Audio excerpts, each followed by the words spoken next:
Major support for these programs is provided by Bank of America Merrill Lynch and Perfect Building Maintenance, New York Community Bank, Kilroy Architectural Windows, New York's Window Company, Greenberg Traurig, LLP, M&T Bank, Chase Commercial Term Lending.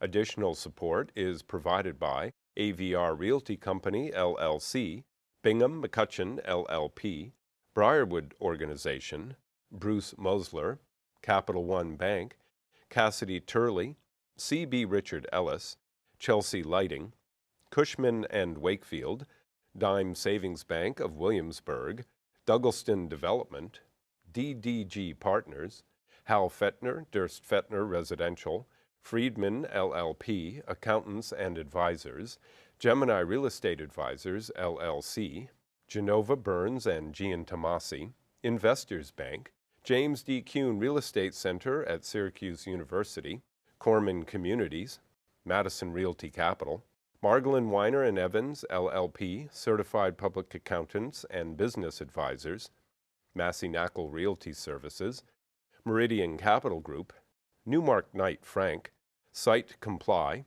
Sterling and Sterling, SJP Properties, Stonehenge Partners, the Wickoff Group, Urban American, and Ackman Ziff Real Estate, Ariel Property Advisors, Eastern Consolidated, Essex Capital Partners, Goldman Properties, Moynihan Group, Muss Development, RAL Development Services, the Spandrel Group, LLC, Rosewood Realty Group, Triangle Equities.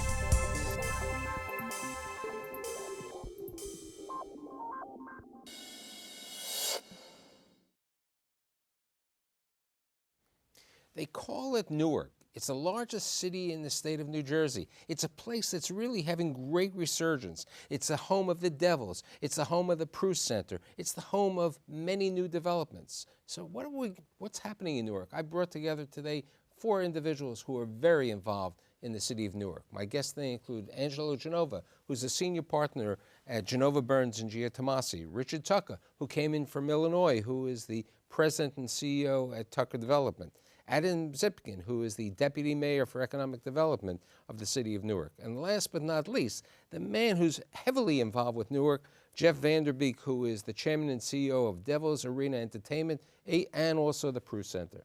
So here's the question. Why does a guy from Illinois decide to come to Newark, New Jersey? Why? I mean, Genova, he was from originally, the other part of the state. But, why you? I mean, why do you come to Newark? What do you see about Newark? You like hockey? Jeff will always... I told you, it's warmer. Always a pleasure. Newark has tremendous opportunity. We saw it about 5 years ago. The basis that the city has between its transportation, between its population base, both the working population, the living population, the opportunity to do business is there. And so we saw several different places where there was a huge need, and it was an absolute demand for certain uses. And for us, it's retail, it's hotel, it's residential. And so it's now been 5 years. We're well on our way with our first project, about to start our second, and we're very glad we came. Counselor, you're the consigliere for everybody in Newark. I mean, you moved your office to Newark. I mean, you've been in New Jersey for many years, and you moved in really in the worst time, the heart of the recession. How have you seen the resurgence in Newark? Our decision was predicated on many of the same reasons that Richard talks about. The legal community for years had been abandoning the city, and we saw great opportunity in returning our 70-lawyer law firm and headquartering ourselves in Newark because we saw business being attracted to Newark. There's a great energy that comes with being in Newark. There's a great vibrance that comes from the leadership that exists, the political leadership that exists in the city, and we wanted to be part of that. We wanted to be part of the hope and promise of that city. What I found in being there is, I think as a service industry, being located in Newark has been well appreciated by our clients, people like Jeff Vanderbeek of the Devils or Richard Tucker and Tucker Development. The fact that I think they see their lawyers are willing to take the same risks. that they are willing to take, I think, forms a bond, a professional bond that I think has served us from a business perspective. So I have no regrets about the decision we've made. One interesting statistic is when we moved to Newark, we lost not one lawyer in our total employee community. We've actually attracted a better population of lawyers. We find that we can attract, because of the rail system, lawyers who reside in the city, who reside on the Gold Coast of New Jersey, who don't want to rely on cars, who want to rely on public transportation. So the quality of lawyer and the professional that we attract, being headquartered in Newark, has been enhanced greatly. So I'm very pleased about the choice we made, and have every confidence that we're going to be seeing even more promise from that decision. So here's a question. How does a guy, I know you grew up in New Jersey, and how does somebody who's been a former investment banker make a decision to get involved in building an arena and get, something? I mean, you had to take nerve. I mean, there hadn't been an arena, first of all, in 25 years in that market. Nothing new over there. Really? How do you and the people involved, and definitely from the city and everything else, make a decision? And the Prue Center has really, it's grown to the 3rd largest grossing in the country, the 10th largest around the world, and that doesn't include the sports events. No, it doesn't. How do you make that decision to go to Newark? Well, we couldn't stay in the Meadowlands. The economics of an arena that was over 30 years old, based the new CBA and where salaries were going, and to be competitive, you needed a new arena. That was apparent. The Meadowlands, the state, was going in a different direction, and that's why you eventually saw the Nets, Seton Hall, leave. They were privatizing or building a new Giants and Jets stadium now called MetLife Stadium. So we had to do something, and we certainly had suitors outside the state. But for me and my partners, it was imperative that we stay in the state. Now, but the interesting situation is, besides the Devils and Seton Hall who moved over there, I mean, the number of events. I mean, the first event that you had was Bon Jovi, but I mean, this year you had the NCAA. I mean, people were coming. People were coming. They're not only from New Jersey. I mean, I went there. Last year. A lot of other people. It's so convenient. It's 15 minutes on the train, and then the fact that you have all your parking nearby, and then you're going to have Richard with a new hotel, so on. Yep. Well, Michael, it's corny, but people say if you build it, they will come. You're absolutely right. We're over 2 million people a year, probably closer to 5 million since we've opened. The mass transportation was key. We're up to over. Last year, I think we hit 53% of the New Jersey Devil fans coming by mass transportation. That was, versus less than 1% at the Meadowlands. And the demographics are great too. I talk all the time about that 25 or 26-year-old that has now grown up with the New Jersey Devils. I have friends that are Ranger fans in my generation, but since the Devils got here, it's our 30th year anniversary this year. The Devils have had a lot of success, 4 Cup appearances, 3 Cup wins. And I say these kids, but these young adults now are getting to that age where they can afford tickets, but they also love the mass transportation side of it. You said 15 minutes from New York.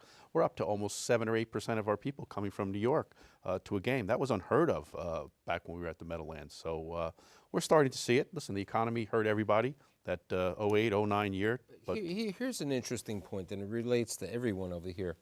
Price point. We were just talking prior to the show that, everybody knows about Madison Square Garden. It is the world's most famous arena. Right. But the pricing has priced people out of the Garden. Have you been able to take care of the pricing? And that relates to your new hotel on the pricing and everything, and also the pricing for legal work and professionals. How's the pricing of the arena compared to other arenas? That's really the right point. We've been hurt a bit in the premium side of things. New Jersey, for the better part of my life, was the richest per capita state in the Union. I think we've come off that a little bit. It's no secret that we've had some tough times, although I think with the current administration, we're on our way back. We've taken the tough medicine. But on the premium side, the suites, some of the club seats, we've been hit a bit, although this is the first year in the last 3 that it's stabilized. On the other seats, the non-club seats, we've been able to have 2 straight years of price increases of about 2%. So we are starting to see the recovery there. But you're also able to allow people to go because your pricing is much more reasonable than a place like the Garden. It was very, very important to us, to me and my partners, that we have something for everybody. So we do have 12 price points now. The lowest is $12, In fact, we have over 400 people every game that get a ticket for about $12, $15. Which you, as we were talking before, you know, Newark has a 6-plex and it's going to be a 12-plex. Yep. And going to the movie theater, it's $14. That's right. So, you know, you can go and really have live entertainment for $12. So let's talk. You're the deputy mayor, and the interesting thing is you grew up in Newark, right? I actually did not grow up in Newark, but my family's from Okay, Newark. your Actually, family. I'm fourth generation. My great-grandparents lived in Newark. My grandparents were all living and working there, and my parents were born and raised as well. So you're the mayor, deputy mayor for economic development. And look, Cory Booker has done a great job. There's been a lot of things. I mean, who would have thought last year that a company like Panasonic, who'd been in Secaucus for 30 years, would make a decision to move to Newark? But they're moving to Newark because they're right next to the train. It's convenient, the parking. What's going on, and how are you trying to get, as Jeff was saying before, how are you trying to get the younger people to come to Newark? How are you trying to bring them to live, to work, to reside in Newark? So I think what we're seeing is really the world taking another look at Newark. The stories that you heard from these three gentlemen is indicative, I think, of what we're seeing on a larger scale of corporations and people looking for a new place to live, looking at the city. The mayor has drawn so much attention to it, the new arena and the Performing Arts Center. And so as people look at it, both to live and to work, they're realizing that it really is a great place to move to. To answer the question around young people, we're building a lot of housing around the city and downtown. Let's talk about the Teachers Village. I think that's a really interesting thing. Tell me about Teachers Village. So Teachers Village is a project that's going to transform several blocks downtown into housing for teachers. What is there right now? Right now, it's primarily surface parking. It's vacant lots a block from the arena, and it's going to be 225 units of housing for teachers, 3 new charter schools, a preschool, and almost 80,000 square feet of new retail. So will it be limited only to people who are teachers? It won't be limited, but it will be marketed extensively to them, and the expectation is that a lot of teachers will live in close proximity. And this relates to the price point. What, you know, today, you know, New York City, it's so expensive for young people to live here. You can't find anything in Manhattan for probably less than $50 a foot, $60 a foot. You know, even going into Brooklyn, Brooklyn is still in the 40s and 50s. You know, you have to go to the Bronx or you have to go to the other boroughs over here. How much is the rent? You know, I'm trying to, you know, give a perspective because a lot of people, young viewers, do watch my show on the savings of the opportunity of going to Newark. Yeah, I mean, I think that you're seeing rents substantially below those rents in what's being built downtown. I think the price points are, you know, per month $1.50 a square foot, something like that. For I mean, if we're talking a lofts price that are coming point of online. $1.50 per month, because it's interesting. It's like in your part of the country, they go per month, $1.50. Here we go per year. Okay, you're talking $18. So you take an apartment for $18, and that type of apartment over here, $18 might equivalent to $1,200 a month for a studio. That in New York City would be $3,100. I mean, so the savings and the opportunities, and the fact that, you know, look, all the law firms, the accounting firms, J.H. Cohn always had their headquarters in Newark for years. You know, there are great opportunities. How does a guy like you, and literally, you know, you're all from the Midwest, how do you decide that you were going to build the first new hotel in 40 years in Newark? It was strictly a sense of demand. You know, we came to the city about 5 years ago, met Mayor Booker, really believed he had the vision to make a difference. The staff and the team he had put together, very professional, very capable, and not much had been done prior to that for many, many reasons. And so when we looked at opportunities, we saw, well, what were the true needs? And one of them being a hotel, being that we're building the first one in 40 years. You know, more importantly, Jeff completing this incredible arena, and Jeff's also our partner in the hotel, created this opportunity to build something that was not only in demand, but a real opportunity for the connection to the arena. Many that come to the arena and that work as part of putting on shows at the arena have to stay elsewhere. This provided the opportunity for them to not only stay, but then shop in the city, dine in the city. And so that was one of the pieces of the puzzle. The second being our property on Springfield Avenue. Here we have a situation where We're right across from University Heights. UMDNJ is right across the street from our site. We have 11 acres right on Springfield Avenue. My opinion, one of the best pieces of real estate in the entire city because it's the opportunity to build critical mass. So we're going to have approximately 150,000 square feet of retail. As part of that retail, we'll have a grocery component and also have an additional 140 residential units. There's an amazing shortage of residential units for staff and graduate level students within University Heights. There's a huge need. You know, Mike, and this is to congratulate, I think, Richard's efforts and Jeff's efforts, but their projects are game changers in the city of Newark. Their projects have been the catalyst to significant change, and I think Jeff said it best, if you build it, they will come. If you look at the projects, the hotel project, the arena project, it's generated an interest well beyond the four corners of the city. You have restaurateurs that have shown an interest. Other developers, whether it's Fidelco, and some of the other developers have shown an active interest in wanting to build in our city now. You have companies like Audible that have turned the north end of town on its head by making its corporate headquarters in one of the old Verizon towers. So what we're seeing is that these projects have become a catalyst. And, you know, I know you're well steeped in real estate, and we always look at the objective criteria, but one of the criteria that I've seen as a businessman in the city is that issues like hope and believing in people and optimism come from these projects, and that's beginning to filter down to the business community. We're beginning to see it. I think Jeff's right. There's been a little bit of setback the last couple of years given the economy, but Newark has all of the objective infrastructure to be a wonderful place to develop and build a business, and I think we're going to see that optimism intersect with those objective criteria and continue to see the growth. You know, I've been exceptionally optimistic, but now I'm going to play a little devil. Okay, it's been 40 to 50 years that nothing has taken place in Newark. You know, at one time, Newark was the thriving retail. I mean, this was the center of the state for retail. You had Bamberger's, you had Hanes, you had S. Klein, and nothing has happened. And even in the last 5 years, while Corey's been there, it's been taking difficult times for retail. Why can't you get a ShopRite, who's major in the state of New Jersey? Why can't you get a Trader Joe's or even a Walmart? I mean, you were talking about the number of people who are created by the jobs by the Prue Center and the Devils going in there. There are taxes. Why can't you get these people to create new retail? You know, retailers, you know, it's like Long Island City. 10 years ago, nobody said, I want to live in Long Island City. Nobody was there. I mean, the only industry in Long Island City was industrial. Okay, there was nothing over there. And, you know, now you have entertainment, you have arenas, you have facilities. But I think part of it is you have to have certain tax incentives. The governor has recently signed into this Grow Green situation. You have the urban tax credit, one of the 9 cities over there for the urban tax credit.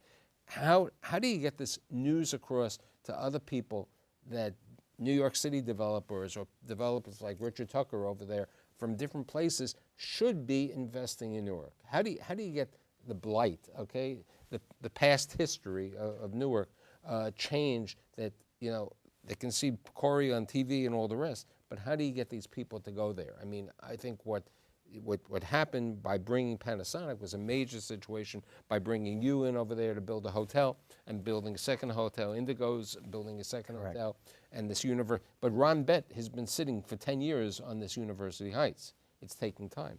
Yeah, I mean, I think these projects have taken time, and I think over the past few years with what happened with the economy, what really happened for us, we didn't really have projects that died, but we had a lot of projects that were delayed, projects that could have been in the ground a couple of years ago. The financing just wasn't there, but now those projects are starting to come online. And so Mr. Tucker's projects and these other projects downtown and in the neighborhoods. And I think to your question around retail, I think that the retail will follow the residential to a certain extent. And so as we're building hundreds and ultimately thousands of new units of residential downtown, I think the national retailers will continue to take a new look at Newark. And I think to your question around ShopRite and Walmart, I think that we're going to have some announcements very soon on companies like those coming to Newark. And we have smaller supermarkets that are opening. We have a ribbon cutting scheduled for next month for a 25,000 square foot new supermarket in one of our neighborhoods. And we have other supermarkets that are looking intensively at Newark. The companies that you mentioned are very interested in coming to Newark. And so I think we'll have announcements very soon.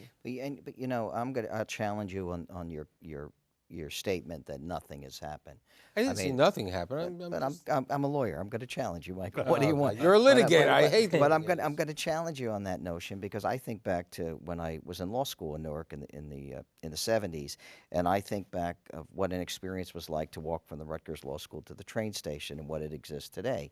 And when I walked from my law school to the train station in those days, there was no New Jersey Performing Arts Center to walk by. There was no PSE&G Tower to walk by.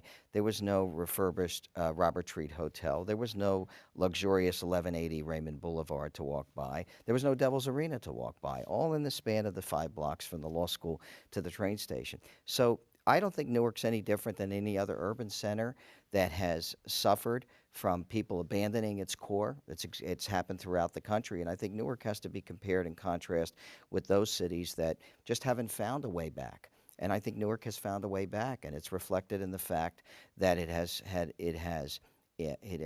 been a magnet for entrepreneurs and business people that are willing to take risks, whether it's Jeff Vanderbeek, Richard Tucker, Mark Burson, or any one of the others, Jerry Gottesman, that have chosen to stay, come, put their money in, put their capital in, and try to make a difference. And I think they've made a difference. But I think you also need the banks.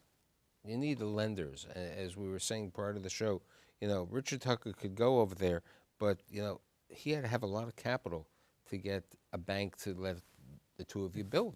Nobody wants to be first. You know, as we talked about earlier, there is this herd mentality. I promise you, the next loan that gets done for a similar product to ours will be easier than ours. I promise you that the first big retailer that gets announced, you'll see 3, 4, 5 more that follow. 6 months from now, 12 months from now, 18 months from now, we can come back here. I promise you the names will be completely different. You'll see dramatically more because the reality is, we talked earlier, the bones of the buildings, the bones of the community, the bones of the infrastructure, the transportation, it's all there. And people just don't want to be first in. Jeff obviously made it happen with the arena. NJ Pack made it happen. We saw this as an opportunity. We're helping to make it happen.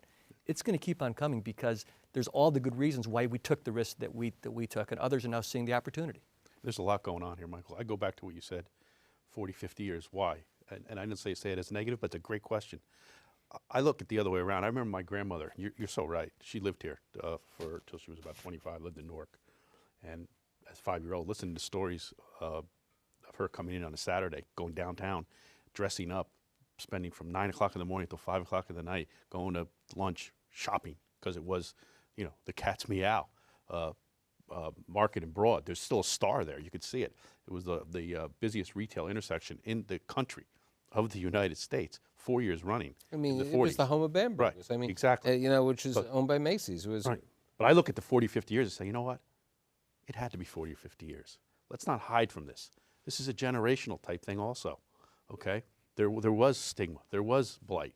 But I also look at the Staples Center and look what it did in L.A., in East L.A. That's 15 years. I think that using the analogy of the Staples Center is perfect. Yeah. East L.A. That was nothing. I mean, nobody wanted to be in it East was L.A. people that were there. But part of it was you were able to get some of the private equity like CIM and other entities to go into this situation. And part of the scenario that I said, and I still believe in, you know, when Giuliani came into power in Lower Manhattan, nobody wanted to be in these Class B buildings. It's like the Verizon building in Newark. I mean, it's a beautiful building, but I remember looking at it. Somebody told me $30 a foot. You can't buy a building for that price. But there's no tenants. You know, you have to have an Angelo Genova who has the decision to make a decision to move his law firm over there.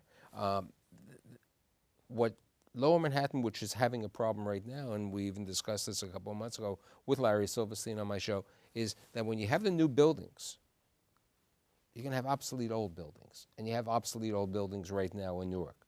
And if you created certain tax credits or certain, you know, abatements for real estate taxes and so on, then a landlord could go in there and, you know, hey, it's great that they're getting $18 in rent, but if the taxes are $12 or $6, they can't afford it, okay?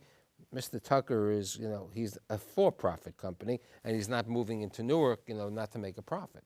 So I think you need certain additional incentives. The greatest thing, you know, the transportation just over there, but the transportation to Newark Airport. Newark Airport is one of the largest airports around. And you know, I joke about this, but I do believe that certain people from New York City and from the suburbs go to the state of New Jersey because they don't have to pay sales tax on their clothing. Mike, you know, those incentives, and Adam can speak to this as well, but those incentives exist. I think they've been capitalized on, whether it's the RAB program, the ERG program, the Urban Transit Tax Credit, the pilot programs that have been available. So the financing packages have been built on a combination of traditional financing, greater increases in equity, and these incentives. So I think the tools are there to accomplish, and there are those that have been wise enough to capitalize on them.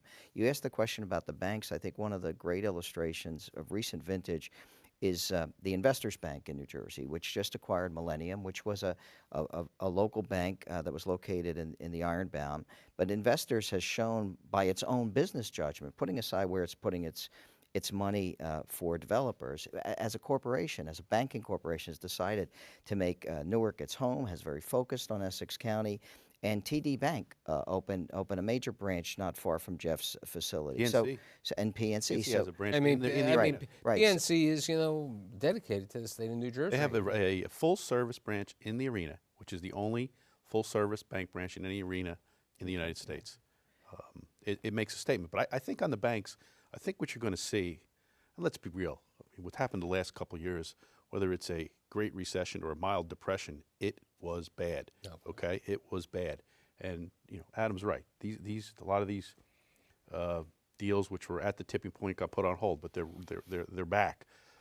But let's be real too. The banks, they did what is human nature. They pulled back. Okay, the whole world was on. Their shareholders were on them. Congress was on them. The president was on them. Okay, that's what happened. Nobody was. But what's going to happen now? You know what? They're going to find out very quickly, if they haven't already, that they're not going to meet their ROE targets. Right. Their stock's not going to go up just on ATM fees. Okay. Now you've taken away, you know, the risk-taking abilities, and so I believe that you're going to go back to old-fashioned lending. Okay, and you're going to have to take some risk, and you're going to lend, and the biggest beneficiaries are going to be the urban centers in this country. And with that, hopefully, maybe in a couple of months, when you open up your new hotel and when there's additional situations, we will bring you all back to talk about what's happened in Newark. I'd like to thank Angelo Genova, Richard Tucker, Adam Zipkin, and Jeff Vanderbeek. See you next week.